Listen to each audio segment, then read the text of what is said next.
Assalamualaikum warahmatullahi wabarakatuh.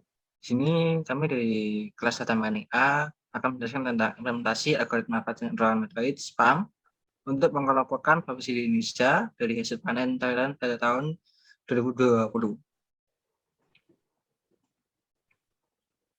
Kami dari kelas data mining A dari kelompok A5 dengan anggota saya sendiri Muhammad Hasan Anil Yakin dengan NIM 20241010 2036, dan juga ada Wahyu Agus Indrawati dengan NIM 20241010 2064, dan juga ada Giandra Kadiga Gianaka dengan NIM 20241010 2054.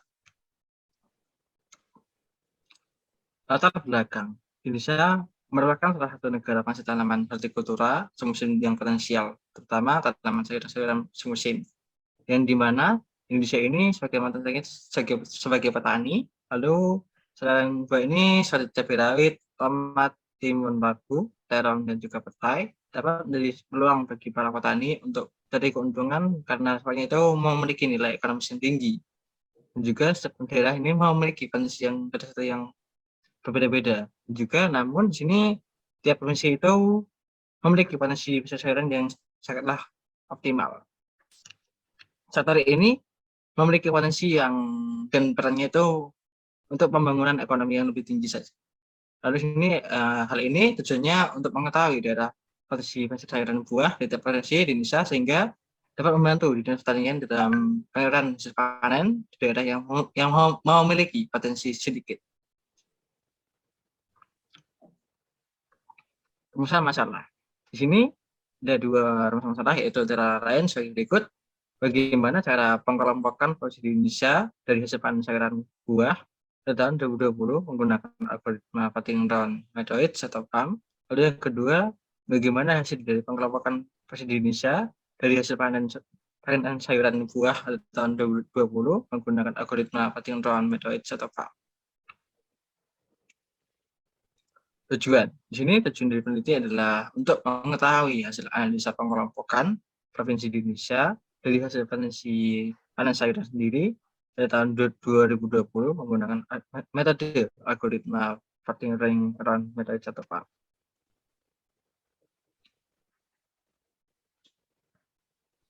Batasan. Di sini ada 4 poin, yaitu antara lain sebagai berikut: data yang diperoleh dari hasil data Badan Pusat Statistik, yaitu prediksi tanaman sayuran pada tahun 2020. Lalu yang kedua adalah objek yang menjadi sasaran penelitian adalah provinsi yang dari Indonesia.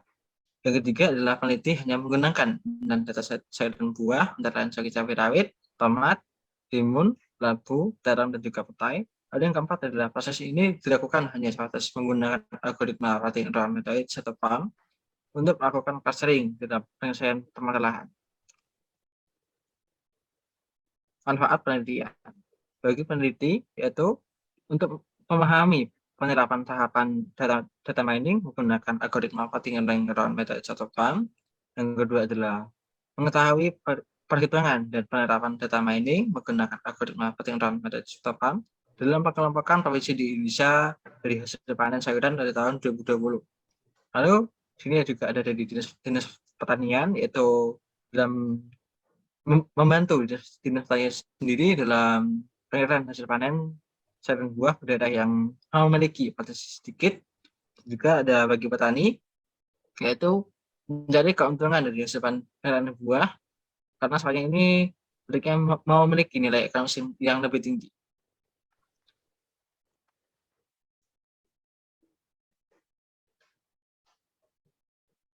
Lalu ada tinggal pusaka. Ini ya, kami dari kelompok kami ini ada 3 poin, yaitu dari Sugiani tahun 2016, yaitu judulnya pengelompokan wilayah dari potensi hasil panen pertanian menggunakan algoritma kami di Kota Cilegon. Lalu ada Okta Satya Hadewi Nesiana Debata Raja di tahun 2019 yang judulnya itu penerapan metode kami methods pada pengelompokan daerah penghasil kelapa sawit dengan validasi indeks Silhouette. Lalu ada Nasution dengan di tahun 2020 dan skripsinya itu judulnya analisa K-methods clustering pada produksi jagung produksi di Indonesia. Penambangan data. Definisi penambangan data atau data mining adalah satu istilah yang digunakan untuk menguraikan potensi pengetahuan di dalam database. Database sendiri adalah proses yang menggunakan teknik statistik, matematika, dan juga machine learning untuk mengekstraksi dan mengidentifikasi informasi yang bermanfaat dan pengetahuan yang terkait dalam berbagai database besar. Teknik penanaman data. Di sini ada 3 poin, yaitu antara lain sebagai berikut. Antara lain ada klasifikasi atau klasifikasi sendiri, clustering, dan juga ada association rule discovery atau kaidah asosiasi. Baik, jadi di sini terdapat 3 teknik dalam penambangan data menurut Herawati tahun 2013. Ada classification yang mana merupakan penentuan sebuah record data baru ke salah satu dari beberapa kategori atau kelas yang telah didefinisikan sebelumnya. Kemudian untuk clustering atau clusterisasi ini mempartisi dataset menjadi beberapa subset atau kelompok sedemikian rupa sehingga elemen-elemen dari suatu kelompok tertentu memiliki set properti yang dibagikan bersama dengan tingkat similaritas yang tinggi dalam satu kelompok dan similaritas antar kelompok yang rendah. Nah, untuk associational discovery ini mendeteksi kumpulan atribut-atribut yang muncul bersamaan dalam frekuensi yang sering dan membentuk sejumlah kaidah dari kumpulan-kumpulan tersebut. Di sini kita juga memakai clustering, yang mana definisi clustering sendiri itu merupakan metode yang digunakan untuk mengelompokkan data ke dalam beberapa cluster, sehingga data dalam satu cluster ini memiliki tingkat kemiripan yang maksimum dan data antar klaster memiliki kemiripan yang minimum, yang tujuannya yaitu untuk meminimalkan jarak di dalam klaster dan memaksimalkan jarak antar klaster. Nah, selanjutnya kami menggunakan metode partition macromedoids atau PAM. PAM sendiri ini juga dikenal sebagai Kamedoids, yang merupakan algoritma pengelompokan yang berkaitan dengan algoritma Cummings dan algoritma Medoistic. Nah, algoritma ini mirip dengan algoritma Cummings karena sama-sama merupakan algoritma partisional. Nah, kedua algoritma ini memecah dataset menjadi kelompok-kelompok dan kedua algoritma ini berusaha meminimalkan kesalahan. Nah, algoritma ini menggunakan objek pada kumpulan objek untuk mewakili sebuah cluster. Lanjut.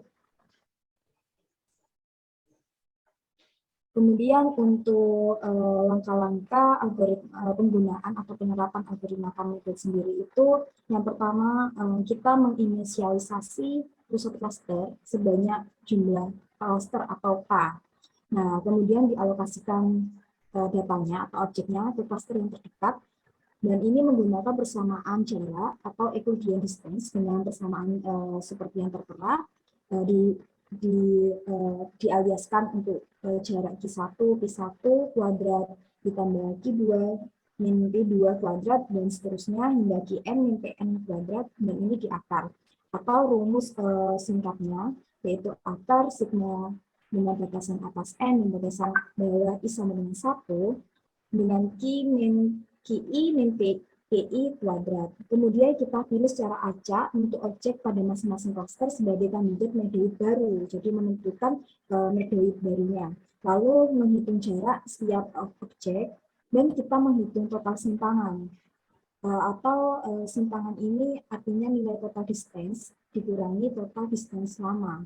Nah, jika simpangan ini hasilnya minus atau kurang dari 0, maka kita tukar objek dengan membentuk kumpulan objek atau cluster menjadi sebagai medoid. Lalu kita ulangi langkah 3 sampai 5 hingga tidak terjadi perubahan medoid atau simpangannya menghasilkan nilai yang positif. Maka iterasi akan berakhir seperti itu. Lanjut. Nah, untuk jenis penelitian yang kita pakai yaitu metode kuantitatif korelasional yang merupakan pengumpulan data untuk memutuskan, memilih, dan bisa menentukan variabel satu dengan 2 atau lebih variabel. Nah, alasan kami memilih metode penelitian ini yaitu karena tidak menggunakan subjek terlalu banyak. Seperti itu. Lanjut, untuk objek penelitian kami menjadikan sasaran penelitiannya adalah provinsi di Indonesia, yakni sejumlah 34 provinsi, dan tempat waktu penelitian yang kami lakukan ini secara online dan berkelompok karena masih adanya pandemi dan berkuliah secara online. Untuk waktunya sendiri kami memulai pada bulan Oktober 2021. Nah, untuk tahapan penelitian kami mulai melakukan awal penelitiannya yaitu dengan mengumpulkan data kemudian menganalisis masalah. Jadi selanjutnya kita mengidentifikasi masalah, lalu kita merumuskan masalah untuk apa yang akan kita bahas, dan seperti mata kuliah kami yaitu data mining, kita mengimplementasi kinerjanya, lalu kita memilih metode atau methods atau PAM dan mengimplementasikannya, dan yang terakhir kita menganalisis hasil dan menarik kesimpulan. Lanjut. Nah, untuk Berikutnya hasil implementasi. Untuk hasil implementasi di sini dapat dilihat bahwa kita menggunakan 34 provinsi dan 6 atribut. Untuk atributnya kita menggunakan tanaman sayuran buah. Di sini ada cabai rawit, tomat, terong, timun, labu siam, dan petai. Jika dilihat, pada Provinsi Aceh itu terdapat 64.000 ton cabai rawit, 20.000 ton tomat, dan 9.000 ton terong. Sementara di sini ada DKI Jakarta dengan cabai rawit, tomat, terong, ketimun, labu siam itu 0 ton, dan hanya pada petai itu 8 ton. Di sini sebaran datanya itu tidak merata, maka kami melakukan clustering. Ini untuk dataset selanjutnya dari 34 provinsi. Di sini ada Kalimantan Selatan, Kalimantan Tengah, Kalimantan Timur, dan seterusnya. Lalu ini lanjutan untuk yang terakhir. Berikutnya itu pertama menentukan klaster. Di sini menggunakan 2 klaster untuk metode awalnya, yaitu untuk C1 Jawa Timur dan C2 Jawa Barat. Dapat dilihat pada Provinsi Jawa Timur untuk cabai rawit itu terdapat 684.000 ton, dan tomat itu terdapat 83.000 ton, dan seterusnya hingga petai itu 92.000 ton. Untuk Jawa Barat, cabai rawit itu 130.000 ton, tomatnya itu 299.000 ton, hingga petai itu 67.000 ton. Itu merupakan C1 dan C2. Berikut ini adalah perhitungan untuk iterasi awal, di mana untuk C1-nya itu Jawa Timur, dengan menggunakan Euclidean distance pada kolom cabai rawit. Data hasil Jawa Timur itu dikurangi dengan kolom cabai rawit pada Aceh, dikurangi, lalu dipangkatkan 2. Berikutnya kolom selanjutnya juga seperti itu, data Jawa Timur pada kolom tomat dikurangi data Aceh pada kolom tomat, lalu dipangkatkan 2, dan seterusnya, lalu masing-masing dari kolom nanti dijumlahkan, lalu diangkat. Untuk hasilnya dapat dilihat seperti ini. Pada Provinsi Aceh, dapat dilihat C1 dan C2-nya. Itu nanti pada tiap kolom C1 dan C2, itu dibandingkan, dicari nilai terdekatnya, lalu dimasukkan ke kolom terdekat. Setelah itu ditentukan klasternya. Seperti ini lebih pendek ke klaster C1 dan ini lebih pendek ke klaster C2. Itu terus dilakukan hingga 34 provinsi, lalu ditemukan total untuk kolom terdekat itu ada di bawah sendiri. Lalu berikutnya itu menentukan non-medoid. Untuk non-medoid sendiri, ini terserah, di sini mengambil Sumatera Utara dan Aceh. Untuk Sumatera Utara, datanya itu cabai rawit itu 61.000 ton. Untuk tomatnya itu 162.000 ton, hingga petai itu 20.000 ton. Untuk Aceh, cabai rawit itu 64.000 ton, untuk tomatnya 20.000 ton, hingga petai itu 757 ton. Berikutnya, untuk tabel hasil perhitungan jarak ke setiap non-medoid. Caranya itu sama seperti yang tadi, menggunakan Euclidean distance pada tiap-tiap provinsi hingga 34 provinsi, dan ini merupakan data hasilnya. Ini pada non-medoid 1, di mana non-medoid 1 itu Sumatera Utara dan non-medoid 2 itu Aceh. Lalu pada kolom terdekat, sama seperti tadi, dikelompokkan mana yang lebih kecil di kolom antara kolom 1 dan kolom 2. Lalu menentukan klaster. Di sini jika dilihat itu lebih banyak ke klaster 2 daripada klaster 1. Setelah semua dilakukan Euclidean distance, lalu mendapatkan total pada kolom terdekat non-medoid, berolah mencari selisih. Cara mencari selisih itu kos baru dikurangi kos lama, di mana kos baru merupakan kos non-medoid, untuk kos lama itu untuk medoidnya, sehingga diperoleh data ini merupakan non-medoid untuk kos baru, lalu yang ini yang medoid untuk kos lama. S-nya itu di sini minus. Jika S-nya itu minus atau kurang dari 0, data non-medoid atau D1, D2 itu dijadikan medoid. Maka setelah data tersebut dijadikan medoid, ini kami menentukan non-medoid yang kedua untuk iterasi kedua. Untuk iterasi kedua itu pada Provinsi Jawa Tengah, itu cabai rawit ada sekitar 159.000 ton, 79.000 ton, hingga petai 91.000 ton. Untuk Provinsi Sulawesi Selatan yang merupakan non-medoid 2, dengan di sini diberi nama E2, dan Jawa Tengah S1, untuk bagian cabai rawit itu 11.000 ton, tomat 10.000 ton, hingga petai 5.000 ton.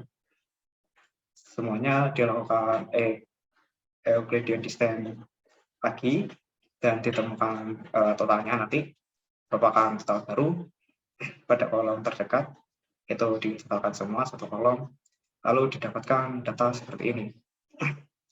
Di sini S-nya itu bernilai positif atau S-nya itu lebih dari 0, maka proses cluster dihentikan.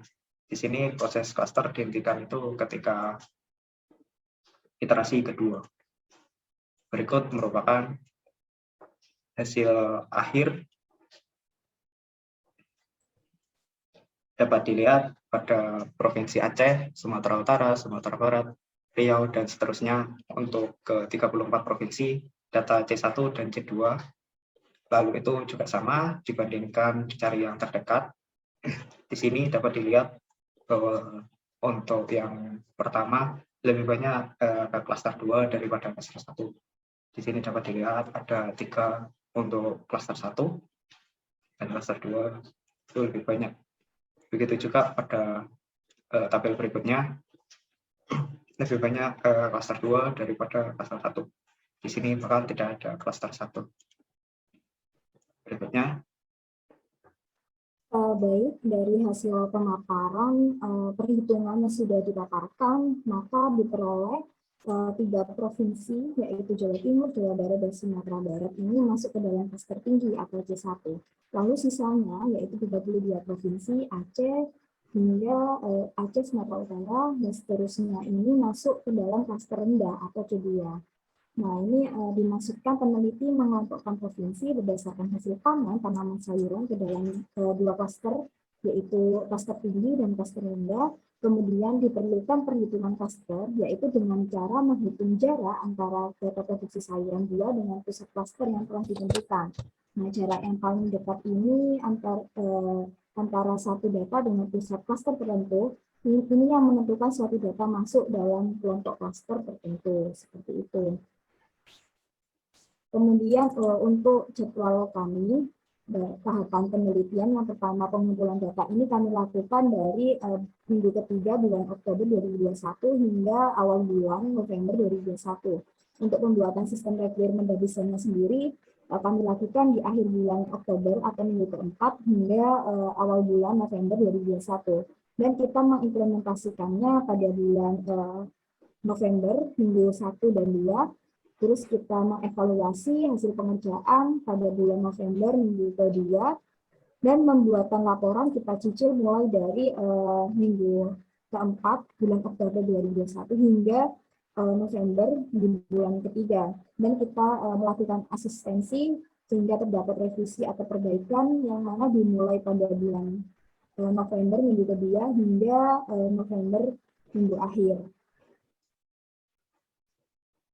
Seperti itu penjelasan dari kelompok kami. Apabila ada salah kata dan hal yang kurang berkenan, kami mohon maaf. Terima kasih. Wassalamualaikum warahmatullahi wabarakatuh.